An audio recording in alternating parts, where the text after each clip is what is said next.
activist judge backs Abolish ICE movement, makes a huge cut to ICE resources.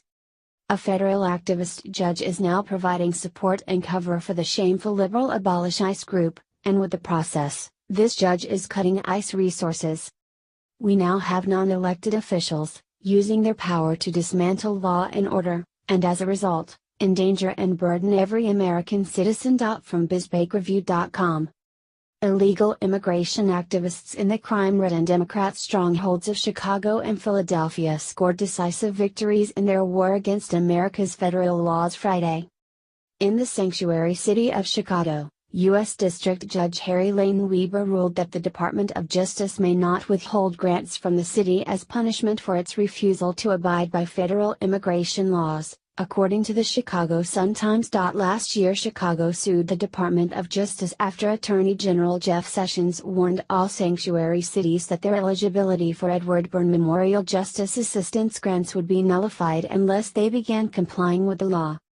Some might argue that was a reasonable request, given as the DOJ's stated purpose is to enforce the law and defend the interests of the United States according to the law. Allowing Chicago to function as a sanctuary for violators of America's federal laws would have been antithetical to that purpose.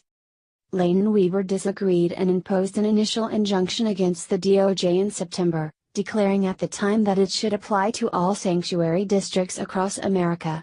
His ruling Friday was him merely making the injunction permanent. What remains unclear is whether the injunction will actually apply to all districts.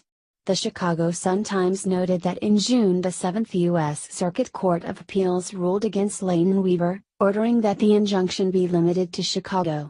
The Sun-Times warned that this limitation will only be in effect until the full appeals court weighs in on whether the injunction should apply nationwide.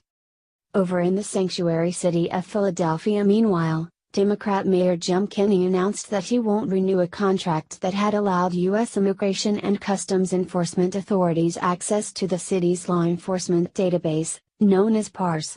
"I cannot in good conscience allow the agreement to continue," the mayor said at a press conference, arguing that ICE had been abusing the database by using it to conduct investigations and lock up those in violation of America's federal immigration laws.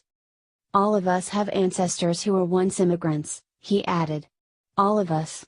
In a tweet posted later that afternoon, he claimed that allowing federal immigration authorities to use Philadelphia's law enforcement database to enforce America's federal laws somehow impeded local cops from enforcing the city's local laws. It's clear that Kenney is among the many truth-averse Democrats in America who are unable to differentiate between illegal aliens and legal immigrants. He's also among those complicit in every single rape and/or murder of a bona fide American citizen.